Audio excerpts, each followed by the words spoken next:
ማኪ የት ነሽ? አንድ ቁጥር ጻፊሽ እንትን ላድርግሽ፣ አክሴፕት ላድርግሽ።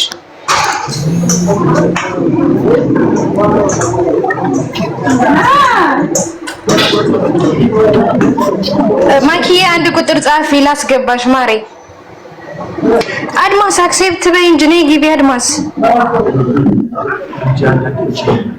እሺ ይሰማል አይደለ? ቼክ ኔትወርክ ልክ አይደል? ማስተካከለው ወይ ነበር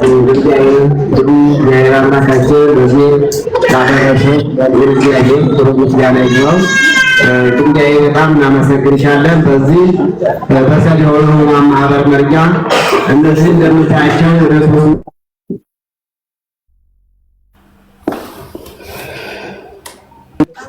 በጣም እናመሰግንሻለን። እግዚአብሔር አምላካችን አንቺንም በሕይወተ ሥጋ በሕይወተ ነፍስ ይጠብቅልን። ስጦታሽን ሁሉ የመንግሥተ ሰማያትን መውረሻ ዳግመን መሻ አድርግልን። እግዚአብሔር አምላካችን እንግዲህ ይህን ማድረግ ማለት ቀላል አይደለም። በእነዚህ ምክንያት እሺ ግምጃዬ ይህ ማለት ከመቅደስ የተላከልሽ ከደርጊ ማለት ነው እና የመልካም ተልእኮውን አስተላልፋለች እና ይህንን መልእክት አንዴ ስሚ። ውዷ ግምጃዬ ዛሬ ይህንን መልእክት የምጽፍልሽ በልቤ ውስጥ ያለውን ትልቅ ቦታ እንድታውቂ ብዬ ነው። አንቺን ሳስብሽ ሁሉ ጊዜ የሚሰማኝ ክብርና ኩራት ልዩ ነው። ስምሽ ግምጃዬ እንደሆነ ሁሉ በእኔ ሕይወት ውስጥ ትልቁና ውድ የሆነ ሀብቴ አንቺ ነሽ።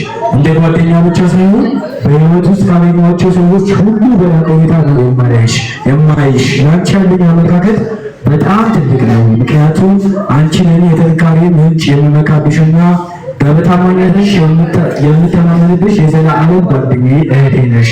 አንቺን የመሰለች ቅንና ታላቅ ሰው በጓደኝነት በእህትነት ማግኘት ለእኔ ትልቅ መታደል ነው። ከአንቺ ጋር ያለኝ ቆይታና ጉዞ ሁል ጊዜ ደስታን ይሰጠኛል። ለአንቺ ያለኝ ፍቅርና አክብሮት ድንበር የለውም። በሕይወት ውስጥ ስለመጣሽና የኔ በመሆንሽ በጣም አመሰግናለሁ። ሁሌም በልዩ ክብርና ፍቅር አይሻለሁ። የልቤ ጓደኛ ግምጄ እወድሻለሁ። የተላኩ ከመቅዲ ነው። ሁላችሁ በልል ብላችሁ አንድ አመስግኑልኝ ግምጄ ማለት ነው።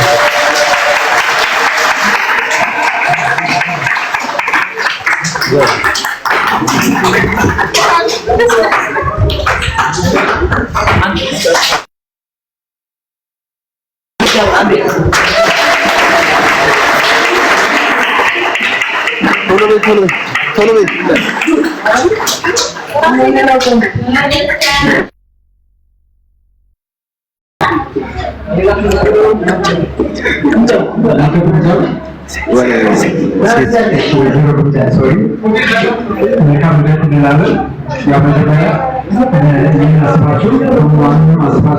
ይህን የልደት ፕሮግራም እዚህ ለማዘጋጀት በማሰባቸው በመሆኑ ወገኖቻችን ስም እጅግ አድርገን ልባዊ ምስጋናችንን እናቀርባለን።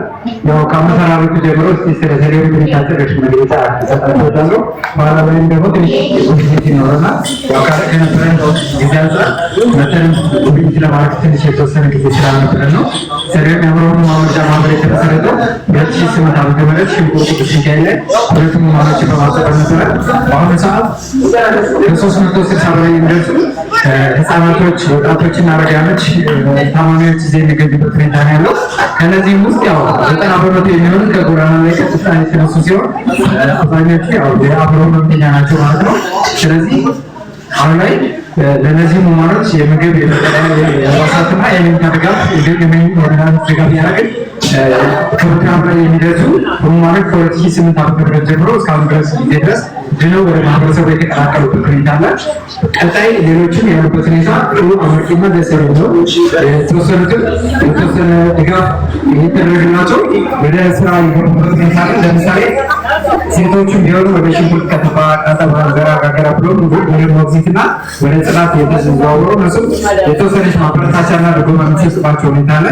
ወንዶችም ቢሆን ደግሞ ወደ ጥበቃ፣ ጽዳት እንዴት ደግሞ ህሙማን እንክብካቤ ሞግዚትነትና ብሎ ወደ ወደ መስተምሮ ክፍል ይመጣሉ። እነሱም ደግሞ ይህን በሚያደርጉበት ሰዓት እነሱም የተወሰነ ያው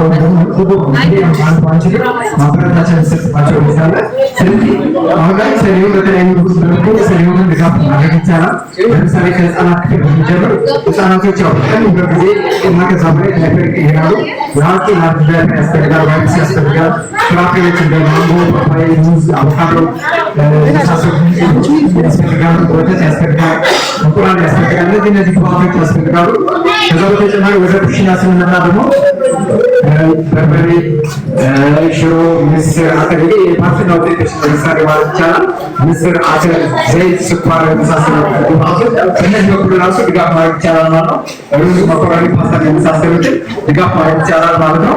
ሌላ በተጨማሪ ወደ ፋርማሲ ክፍል ስንመጣ ደግሞ ህሙማኖች የሚታከሙበት የራስ የቻለ ፋርማሲ ደግሞ እናንከራለን። መጀመሪያ ህሙማኖች ሲመጡ 90% ደርሱት የአብረመተኝ ሲሆኑ እነሱ ሁለት የሳይካትሪ ሐኪሞች እና 3 ሜዲካል ነርሶች አሉ። በእነሱ አማካኝነት ሕክምና እንሰጣለን።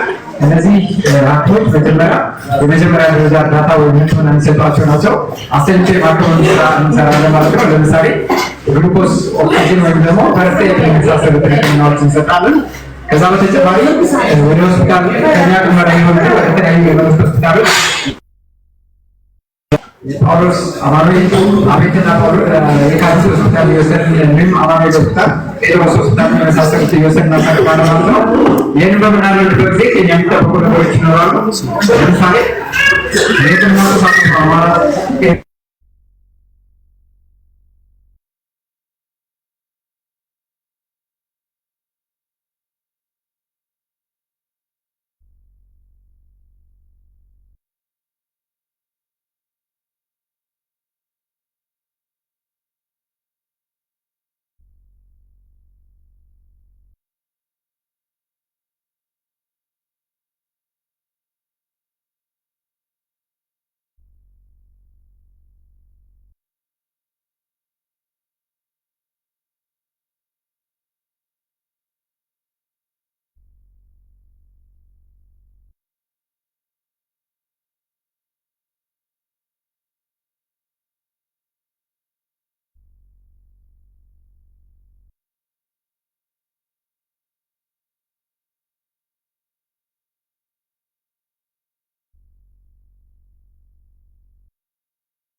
የሱ ነው የኛ ነው የሱ ኔትወርክ ነው መሰለኝ። ሃፒ በርዝዴይ ማይ ዳር ማይ ኪዩን የኔ እናት ቀናቤሽ ማሪ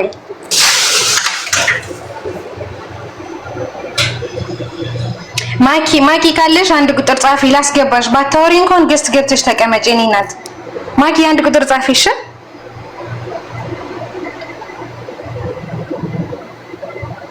ልጁን ሸር አድርጉለት። ኔትወርክ ነው የነቀለው መሰለኝ።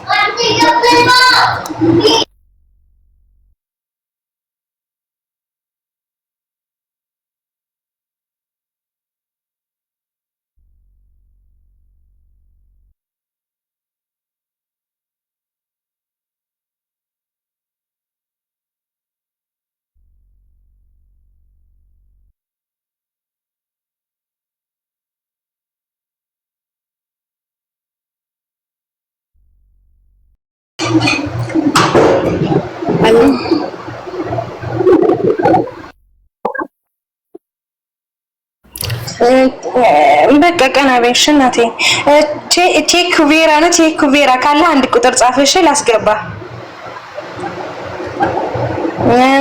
ማኪም ካለሽ ጊዮን ሂጅና ነይ በያትሽ። ማኪ ነይ ገስት ላስገባሽ እያለችሽ ነው በያት።